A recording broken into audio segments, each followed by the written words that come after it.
એમ શ્રી શક્તિએ નમઃ. શરૂ થાય છે નવરાત્રિ.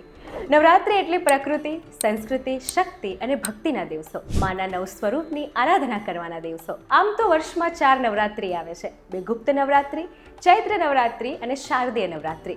શું તમે જાણો છો ચૈત્ર નવરાત્રિ અને શારદીય નવરાત્રિનો તફાવત શું છે? શું મહત્વ છે બંને નવરાત્રિનું? સાથે ચૈત્ર નવરાત્રિમાં કયા એ સ્તોત્ર છે જેનું પઠન કરવાથી જીવનમાં શાંતિ, સમૃદ્ધિ અને વધારે ફળની પ્રાપ્તિ થાય છે? આ સાથે માના નવ સ્વરૂપમાં માના હાથમાં આવેલા તમામ શસ્ત્ર આપણને જીવનમાં શું શીખવે છે તે પણ જાણીશું આજના વિડીયોમાં.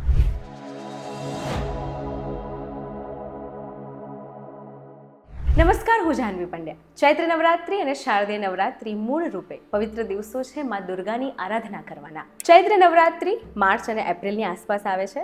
શારદીય નવરાત્રિ અશ્વિન મહિનામાં સપ્ટેમ્બર કે ઓક્ટોબર આસપાસ આવે છે. ચૈત્ર નવરાત્રિ વસંત ઋતુમાં આવે છે. શારદીય નવરાત્રિ શરદ ઋતુમાં આવે છે. ધાર્મિક મહત્વ સમજીએ તો શ્રી રામનો જન્મદિવસ પણ આ જ ચૈત્ર નવરાત્રિના નોમના દિવસે થયો હતો. માટે તપ, જપ અને અનુષ્ઠાન માટે આગવું મહત્વ છે. તો શારદીય નવરાત્રિમાં મા દુર્ગાએ મહિષાસુરનો સંહાર કર્યો હતો. વિજયના પ્રતીક સ્વરૂપે શારદીય નવરાત્રિનું પણ મહત્વ છે. વાત કરીએ માના નવ સ્વરૂપ સાથે નવ શસ્ત્રની, કે એ નવ શસ્ત્ર આપણને જીવનમાં શું શીખવે છે, ચાલો જાણીએ. નવરાત્રિનો પ્રથમ દિવસ માં શૈલપુત્રીની આરાધના કરવાનો દિવસ. માના હાથમાં ત્રિશૂળ છે. ત્રિશૂળ એ આપણા જીવનમાં રહેલા 3 ગુણ રાજસ, તમસ અને સાત્વિકનું બેલેન્સ કરવાનું શીખવે છે. શિવજીએ ત્રિશૂલ માને ભેટ કર્યું હતું. વાત કરીએ નવરાત્રિના બીજા દિવસની. નવરાત્રિનો બીજો દિવસ એટલે માં બ્રહ્મચારિણીની આરાધના કરવાનો દિવસ. માનું આ સ્વરૂપ તપનું સ્વરૂપ છે. માના હાથમાં ધનુષ અને બાણ છે જે વાયુદેવે માને અર્પણ કર્યું હતું. ધનુષ અને બાણ આપણને આપણા જીવનમાં ગોલ પ્રત્યે મહેનત કરવાનું શીખવે છે. એકાગ્રતા સાથે પોતાના ધ્યેય પર કામ કરીએ તો સિદ્ધિ ચોક્કસ પ્રાપ્ત થાય છે. વાત કરીએ નવરાત્રિના ત્રીજા દિવસની. નવરાત્રિનો ત્રીજો દિવસ એટલે માં ચંદ્રઘંટાની આરાધના કરવાનો દિવસ. માનું આ સ્વરૂપ કરેજ, પ્રોટેક્શન અને બેલેન્સનું પ્રતીક છે. માની આરાધના કરવાથી જીવનમાં આ ગુણ આપણને મળે છે.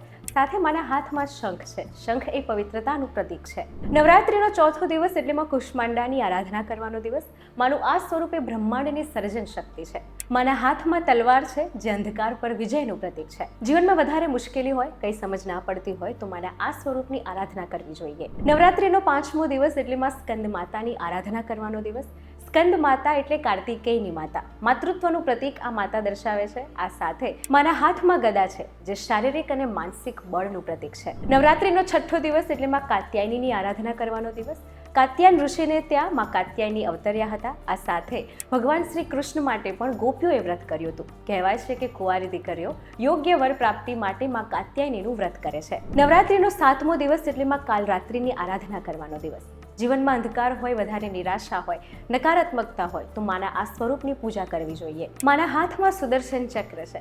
સુદર્શન ચક્ર એ અવિરત ગતિ દર્શાવે છે. એટલે આ કર્મ પ્રધાન જગતમાં પોતાના ભાગ્ય જે કર્મ છે, નિસ્વાર્થપણે એ કર્મ કરવાનું પ્રતીક સૂચવે છે. નવરાત્રિનો 8મો દિવસ એટલે માં મહાગૌરીની સાધના કરવાનો દિવસ. પવિત્રતા અને શુદ્ધતાનું સ્વરૂપ છે માનું. માના હાથમાં કટાર છે જે આંતરિક દુર્બળતાનો વિનાશ કરવાનું, આ સાથે યોગ્ય નિર્ણય શક્તિને વધારવાનું કામ કરે છે. નવરાત્રિનો 9મો દિવસ એટલે માં સિદ્ધિદાત્રીની આરાધના કરવાનો દિવસ. નામ પ્રમાણે તમામ સિદ્ધિઓ આપનારી આ દેવી છે. આપણે કહીએ છીએ રિદ્ધિ દે, સિદ્ધિ દે, અષ્ટ નવ નિધિ દે. આમાં જે અષ્ટ સિદ્ધિઓની વાત છે એ જ અષ્ટ સિદ્ધિ, એ જ પૂર્ણતા માનું આ સ્વરૂપ અર્પે છે. દુર્ગા સપ્તશતી અને ચંડીપાઠ આ બંનેનું પણ ખૂબ આગવું મહત્વ છે. દુર્ગા સપ્તશતી 700 શ્લોકનો ગ્રંથ જેમાં મા દુર્ગાની શક્તિ અને અસુરો પર વિજયની કથા છે. ચંડીપાઠ એટલે આ ગ્રંથનું પઠન કરવાથી માતાની કૃપા મેળવવાનો શક્તિશાળી ઉપાય છે. આ બંને પાઠ શા માટે મહત્વપૂર્ણ છે?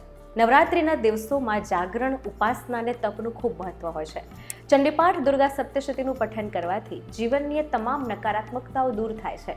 પોઝિટિવિટી લાઈફમાં આવે છે અને તમને જે જોઈએ છે તે મળે છે. આ સાથે ચૈત્ર નવરાત્રિમાં અમુક સ્તોત્રનું પઠન કરવાનો પણ ખૂબ મોટો ઉપાય છે. કારણ કે આ એ જ સ્તોત્ર છે જેના કારણે તમારી જીવનની નકારાત્મક અસર દૂર થાય છે અને તમને જે જોઈએ છે તે મળે છે. કયા એ સ્તોત્ર છે જેનું પઠન કરવાથી આ પ્રાપ્ત થાય છે, ચાલો જાણીએ. અર્ગલા સ્તોત્ર ઈચ્છાઓ પૂર્ણ કરવા અને માતાની કૃપા મેળવવા માટે. રૂપમ દેહી જયમ દેહી આ ખૂબ પ્રખ્યાત છે. કિલક સ્તોત્ર જીવનમાં આવેલી અવરોધ મુશ્કેલીઓ દૂર કરે છે અને સંપૂર્ણ ફળ માટે આ આવશ્યક સ્તોત્ર માનવામાં આવે છે.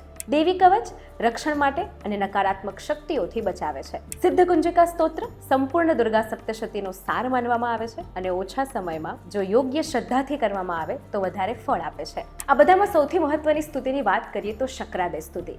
દેવો દ્વારા માની સ્તુતિ છે. આનું પઠન નિયમિત રીતે કરવાથી પણ જીવનમાં એક અલગ જ ઉર્જાનો અનુભવ થાય છે. આ સ્તુતિ દેવો દ્વારા માએ જ્યારે મહિષાસુરનો વધ કર્યો તે પછી દેવોએ માની સ્તુતિ કરી હતી. તો આ હતી વાત ચૈત્ર નવરાત્રિ શારદીય નવરાત્રિનો શું ફરક છે, આ સાથે નવરાત્રિમાં કયા એ પાઠ છે જે કરવાથી તમને સારું ફળ મળે છે. આવા જ ઇન્ફોર્મેટિવ વિડીયોઝ માટે જોડાયેલા રહો વીટીવી ડિજિટલ સાથે.